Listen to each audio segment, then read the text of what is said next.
ನಾಡಿನ ಜನತೆಯೇ ಆಚರಣೆಯನ್ನು ಮಾಡ್ತಾರೆ.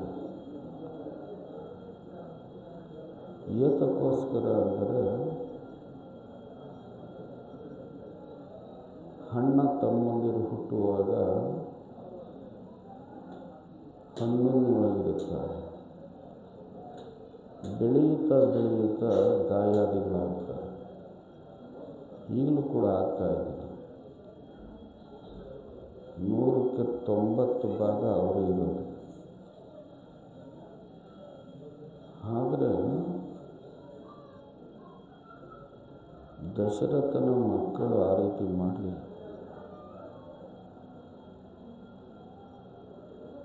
ಜಗತ್ತಿನಲ್ಲಿ ಮುಂದಿನ ಒಂದು ಪೀಳಿಗೆಗೆ ಬೆಳಕನ್ನು ಕೊಡಲಿ ಎಂದು ಬಯಸಿ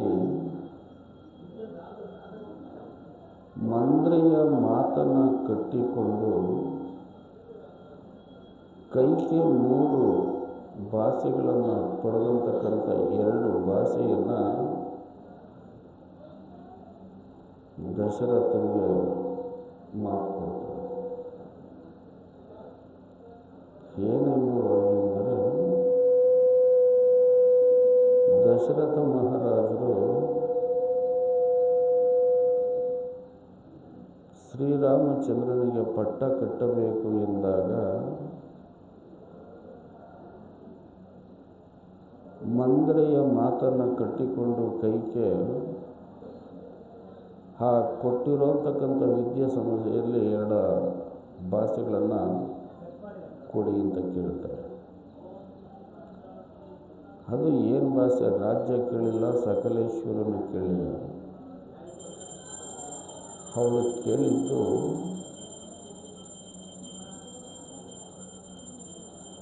ರಾಮ ದಶರಥನಿಗೆ ಅಪಾರವಾದಂಥ ಪ್ರಿಯ. ರಾಮ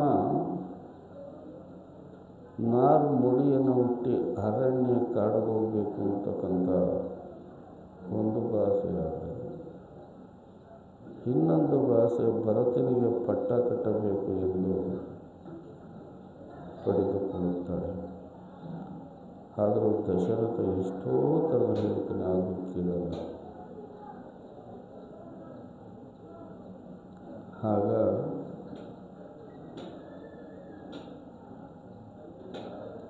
ತಂದೆ ಕೊಟ್ಟ ಭಾಷೆಯನ್ನು ನೆರವೇರಿಸುವುದಕ್ಕೆ, ತಾಯಿ ಮಾತನ್ನು ಉಳಿಸುವುದಕ್ಕೆ ನಾರು ಮುಡಿಯನ್ನು ಹುಟ್ಟಿ ಅರಣ್ಯ ಕಾಡುಗೊಳ್ತೇ ಹೋಗ್ತದೆ. ಅದರ ಜೊತೆಯಲ್ಲಿ ಆದಿಶೇಷನಾದಂಥ ಲಕ್ಷ್ಮಣನು ಕೂಡ ಹೊರಟೋಗ್ಬಿಡ್ತಾನೆ. ಜನಕರಾಜನ ಮಗಳು ಸೀತಾಮಾತೆಯನ್ನು ಕೂಡ ಹೊರಟುಬಿಡ್ತಾಳೆ. ಹೊರಟ ಕ್ಷಣ ದಶರಥ ಇಲ್ಲಿ ಮೃತ್ಯುವನ್ನು ಹೊಂದಿಬಿಡ್ತಾನೆ. ಆಗ ಭರತ ಅಪಾರವಾದಂತಕ್ಕಂಥ ಪ್ರಿಯವಂತ ರಾಮನಿಗೆ ತನ್ನ ಮಾವನ ಮನೆಯಿಂದ ಅಯೋಧ್ಯಕ್ಕೆ ಬಂದಾಗ ಅಯೋಧ್ಯೆಲ್ಲ ಹಾಳು ಸುರಿತಾ ಇರುತ್ತೆ. ಆಗ ಅಮ್ಮ, ಎಲ್ಲಿ ನನ್ನ ಅಣ್ಣಂದಿರು, ನನ್ನ ತಂದೆ ಇಲ್ಲ ಅಂತ ಕೇಳಿದಾಗ ಭರತ, ಮಗನೇ, ಇದೆಲ್ಲವನ್ನು ನಿನಗೋಸ್ಕರ ಮಾಡಿರುವುದು. ನೀನು ರಾಜ್ಯಭಾರವನ್ನು ಆಳಲಿ ಎಂದು ನಾನು ಬಯಸಿರುವುದು. ನನ್ನ ಬಯಕೆ ಅಷ್ಟೇ ಅಂತಕ್ಕಂಥ ಮಾತನ್ನು ಕೈ ಕೇಳುತ್ತಾನೆ. ಆಗ ಭರತನಿಗೆ ಸಿಟ್ಟು ಬಂದ್ಬಿಟ್ಟು ತನ್ನಲ್ಲಿಡದಂತಕ್ಕಂಥ ಖಡ್ಗವನ್ನು ತೆಗೆದು ತನ್ನ ಕತ್ತನ್ನು ಕತ್ತರಿಸಿಕೊಡುತ್ತಾನೆ. ಆಗ ಶತ್ರುಘ್ನ ಹೇಳ್ತಾನೆ, ಅಣ್ಣ, ತಾಯಿಯನ್ನು ಕತ್ತರಿಸಿದ ಮಗ ಎಂದು ಭೂಲೋಕದಲ್ಲಿ ಹೆಸರಿರಬಾರದು. ಅವರ ಮಾಡಿದ ಫಲಕ್ಕೆ ಅವರು ಪ್ರತಿಫಲವನ್ನು ಇರುತ್ತಾರೆ. ನಾವು ಮುಂದೆ ಹೋಗಿ ನಡಿ ಅಣ್ಣನ ಕರ್ಕೊಂಬರೋಣ ಅಂತ ಹೇಳ್ಬಿಟ್ಟು ಭರತ ಶತ್ರುಘ್ನ ಹೊರಟೋಗ್ಬಿಡ್ತಾರೆ. ಆದರೂ ರಾಮ ಬರೋದಿಲ್ಲ, ಕೊಟ್ಟ ಮಾತಿಗೆ ತಪ್ಪುವುದಿಲ್ಲ, ಇಟ್ಟ ಹೆಜ್ಜೆಯಿಂದ ತೆಗೆಯೋದಿಲ್ಲ. ರಾಮ ಯಾರು? ಸಾಕ್ಷಾತ್ ಅಂತಕ್ಕಂಥ ವಿಷ್ಣು. ರಾವಣನ ಸಂಹಾರ ಮಾಡಕ್ಕೆ ಬಂದಂತಕ್ಕಂಥ ಮಹಾನ್ ಪುರುಷ. ಅಂಥ ಪುರುಷ ತಪ್ಪುವುದಕ್ಕೆ ಶಕ್ತಿ ಇಲ್ಲ, ಸಾಧ್ಯವಿಲ್ಲ. ಆಗ ತನ್ನ ಮೆಟ್ಟಿದಂತಕ್ಕಂಥ ಚಪ್ಪಲಿಯನ್ನು ಭರತನಿಗೆ ಕೊಟ್ಟು, ಅಣ್ಣ 14 ವರ್ಷ ಕಾಲ ನಾನು ನೋಡುತ್ತೇನೆ. 14 ವರ್ಷದ ಮೇಲೆ ಒಂದು ದಿನ ಆದರೂ ನಾನು ಅಗ್ನಿವಾಸವಾಗ್ತೀನಿ ಅಂತಕ್ಕಂಥ ಮಾತನ್ನು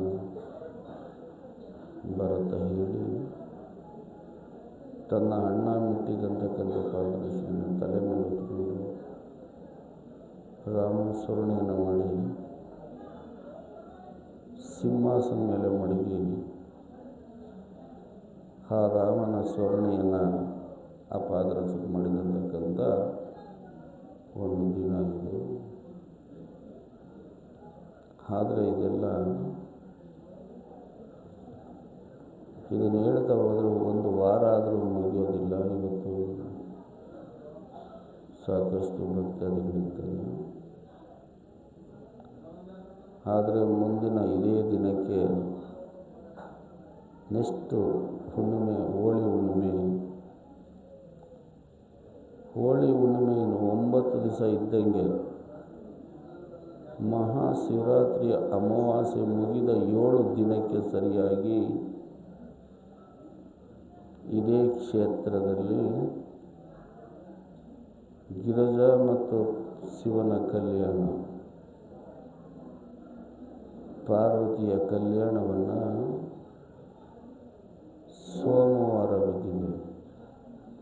ಆದರೆ ಅದು ವಿಶೇಷವಾದ್ದು. ನೋಡು, ವಿಷ್ಣುದು ಇಲ್ಲಿ ಮುಗಿತು ಇವತ್ತಿಗೆ. ಇನ್ನು ಮುಂದೆ ಶಿವನ ಹಾದಿ.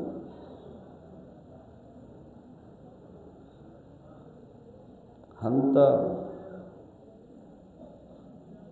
ಹುಣ್ಣಿಮೆಯ ಅಂತಿಮದಲ್ಲಿ, ಅಮಾವಾಸ್ಯೆ ಮುಗಿದ ಅಂತಿಮದಲ್ಲಿ ಲೋಕಕ್ಕೋಸ್ಕರ, ನಾಡಿನ ಜನತೆಗೋಸ್ಕರ ಗಿರಿಜಾ ಕಲ್ಯಾಣ, ಶಿವ ಕಲ್ಯಾಣವನ್ನು ಇದೇ ಕ್ಷೇತ್ರದಲ್ಲಿ, ಈ ಕ್ಷೇತ್ರದ ಮಗನಾಗಿ, ಮಕ್ಕಳಾಗಿ ಮಾಡುವಂತಕ್ಕಂಥ ಸೇವಕರಾಗಿ ಇದೇ ಕ್ಷೇತ್ರದ ಹನುಮೇಗೌಡವರ ಕುಟುಂಬದಿಂದ ಕಲ್ಯಾಣವನ್ನು ನಡೀತದೆ. ಯಾಕೆ ಅಂದರೆ ಶಿವ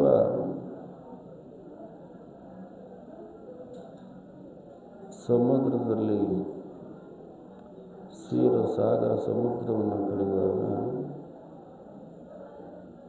ವಿಷಪಾತವನ್ನು ಮಾಡಿದಂತಕ್ಕಂಥ ವಿಷವನ್ನು ಕುಡಿದಂತಕ್ಕಂಥ ಒಂದು ದಿನ ಅಮಾವಾಸ್ಯೆ, ಅಂದರೆ ಮಹಾಶಿವರಾತ್ರಿ. ಶಿವರಾತ್ರಿಯ ದಿನದಲ್ಲಿ ಇಡೀ 330 ಕೋಟಿ ದೇವತೆಗಳು, 29 ಕೋಟಿ ಜೀವರಾಶಿಗಳು ಕೂಡ ಶಿವನ ಆರಾಧಿಸ್ತಾರೆ. ಯಾಕೆ ಆರಾಧಿಸ್ಲಿ ಅಂತಾರೆ ಅಂದರೆ, ಅವನ ನರನಾಡಿ ಎಲ್ಲ ಪೂರ್ತಿ ಒಂದು ತೊಟ್ಟು ವಿಷವನ್ನು ಬಿಡದಂತೆ ಆ ಸಮುದ್ರದಲ್ಲಿ ಕುಡ್ಕೊಂಡ್ಬಿಟ್ಟಿರ್ತಾನೆ. ಅವನಿಗೆ ಜ್ಞಾನ ತಪ್ಪಿ ಬಿದ್ದಾಗ ತನ್ನ ಆದಿಶಕ್ತಿ, ತನ್ನ ಮಡದಿಯಾದಂತಕ್ಕಂಥ ಆದಿಶಕ್ತಿ ಪಾರ್ವತಿ ಆ ಶಿವನ ಜ್ಞಾನವನ್ನು ಮಾಡಕ್ಕುಂತಾಗ ಸಪ್ತ ಋಷಿಗಳೇ ಸೂರ್ಯ ಚಂದ್ರಾದಿಗಳು ಅಷ್ಟ ದಿಕ್ಪಾಲಕರು 29 ಕೋಟಿ ಜೀವರಾಶಿಗಳು ಕೂಡ ಶಿವವನ್ನು ಜಪ ಮಾಡ್ತಾನೆ. ಆ ಶಿವ ಕಲ್ಲು ನೀರು ಕರಗೋ ಹೊತ್ತಿನ ಕಾಲದಲ್ಲಿ ನೇತ್ರವನ್ನು ತೆರೆದು 3 ಲೋಕವನ್ನು ಇವತ್ತು ಇದೆ. ಆ ಅಮಾವಾಸ್ಯೆಯ ಮುಗಿದ ಮಹಾಶಿವರಾತ್ರಿಯ ಮುಗಿದ ಅಂತರದಲ್ಲಿ ಅನೇಕ ದೇವಸ್ಥಾನದಲ್ಲಿ ಅನ್ನದಾಸೋಹ, ಗೋಪೂಜೆ, ಅನೇಕ ಪೂಜೆಗಳನ್ನು ಸ್ವೀಕರಿಸ್ತಾರೆ. ಈಗಲೇ ನೀವು ನೋಡಿರಬಹುದು, ಗರ್ಭದ ಗುಡಿಯಿಂದ ಡಮರುಗವನ್ನು ನುಡಿಸಿ ಬಂದಾಗ ಸೀದ ನಂದಿ ಹತ್ರ ಹೋಗಿ ನಂದಿ 3 ಬಾರಿ ನನ್ನ ಪಾದಕ್ಕೆ ಹೂವನ್ನು ಕೊಟ್ಟು ನಡೆಸು ನಾನಿದ್ದೀನಿ ಅಂತ ಮುಂದೆ ಕಳಿಸಿಕೊಟ್ಟ. ಶಿವನಿಗೂ ನಂದಿಗೂ ಅಂತ ವಿಶೇಷವಾದಂಥ ಒಂದು ಬಾಂಧವ್ಯವಿರುತ್ತದೆ. ಆ ವಿಷವನ್ನು ಕುಡಿದ ಕ್ಷಣದಲ್ಲಿ 9 ದಿನ ಜ್ಞಾನೋದಯ ಆದ ಮೇಲೆ ಇಡೀ 330 ಕೋಟಿ ದೇವತೆಗಳು, ಸಪ್ತ ಋಷಿಗಳು ಬ್ರಾಹ್ಮಣೋತ್ತಮನ ದಾರಿಯಾಗಿ ಹೋಮ ಯಜ್ಞಾದಿಗಳಿಂದ ಆ ಪಾರ್ವತಿಯನ್ನು ವಿವಾಹವನ್ನು ಮಾಡ್ತಾರೆ ಅಂತಕ್ಕಂಥ ಮಾತು ನಾವೆಲ್ಲರೂ ಕೇಳಿದ್ದೀವಿ, ಯಾರೂ ನೋಡೋಕ್ಕಾಗಲ್ಲ. ಅಂಥ ಒಂದು ಗಿರಿಜಾ ಕಲ್ಯಾಣ ನಿಮ್ಮ ಭಕ್ತಮುನೀಶ್ವರನ ಕ್ಷೇತ್ರದಲ್ಲಿ ವೀರಭದ್ರನ ಒಂದು ಅಭಯದಲ್ಲಿ ನಂದಿಯ ಒಂದು ಶಕ್ತಿಯ ಫಲದಲ್ಲಿ ನಾಡಿನ ಜನತೆಗೋಸ್ಕರ ಯಾರೇ ಒಂದು ಸಂತಾನ ಇಲ್ಲದವರು ಆಗಿರ್ಬೋದು, ಯಾರೇ ಒಂದು ಕಾರ್ಯ ಆಗದವರು ಇರಬಹುದು, ಯಾವುದೇ ಒಂದು ನಾಡಗಾಚಾರಗಳಿರೋರು ಆಗಿರ್ಬೋದು, ಪ್ರತಿಯೊಬ್ಬರು ಕೂಡ ಆ ಗಿರಿಜಾ ಕಲ್ಯಾಣಕ್ಕೆ ಭಾಗಿಯಾಗಿ ಗಿರಿಜಾ ಕಲ್ಯಾಣ ಮುಗಿದ ಅಂತರದಲ್ಲಿ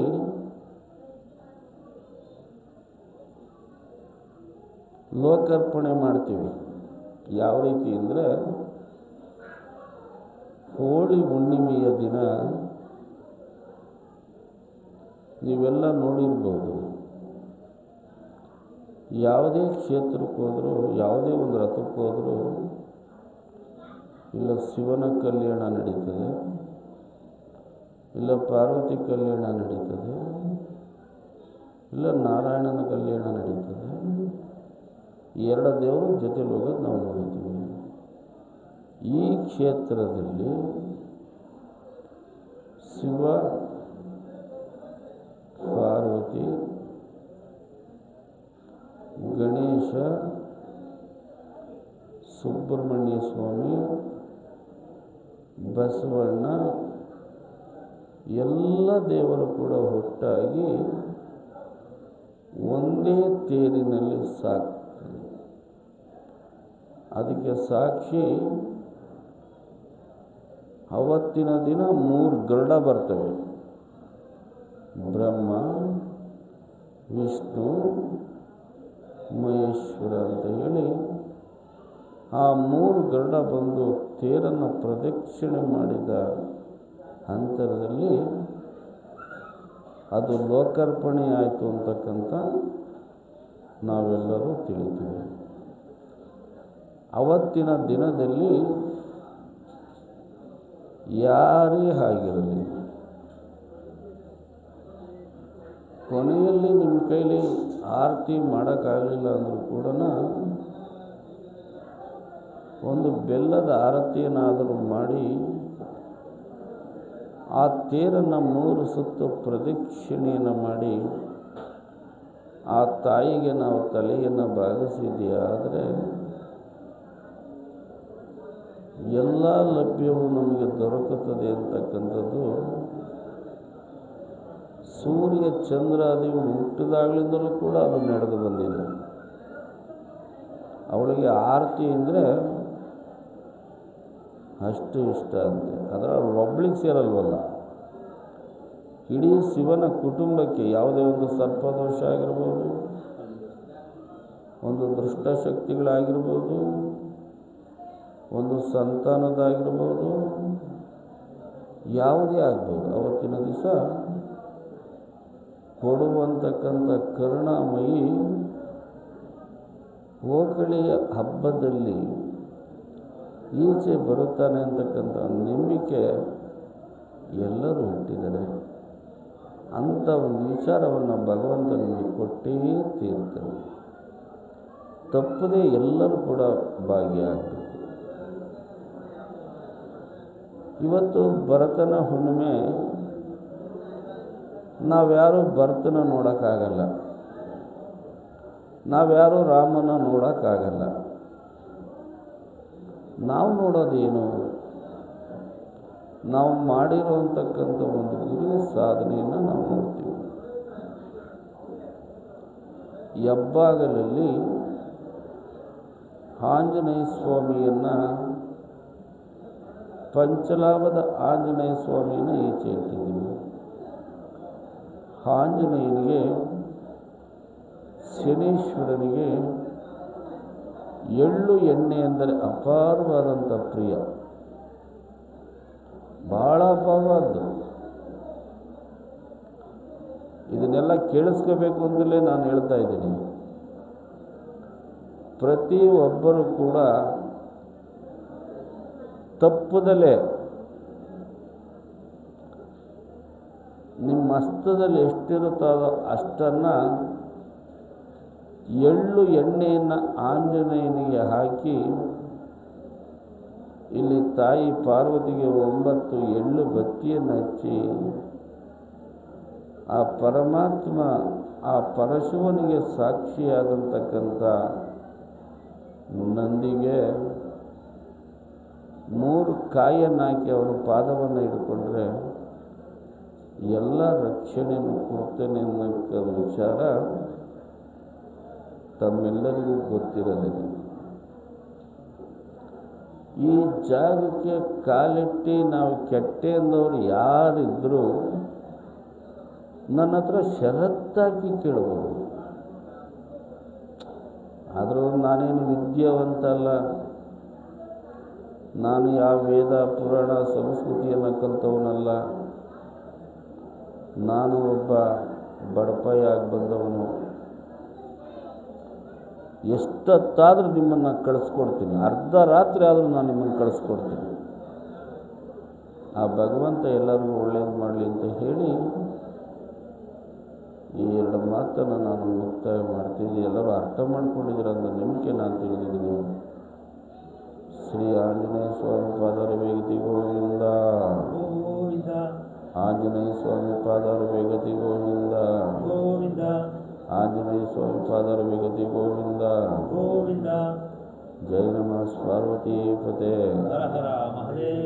ಜೈ ನಮಃ ಪಾರ್ವತಿ ಪತೆ.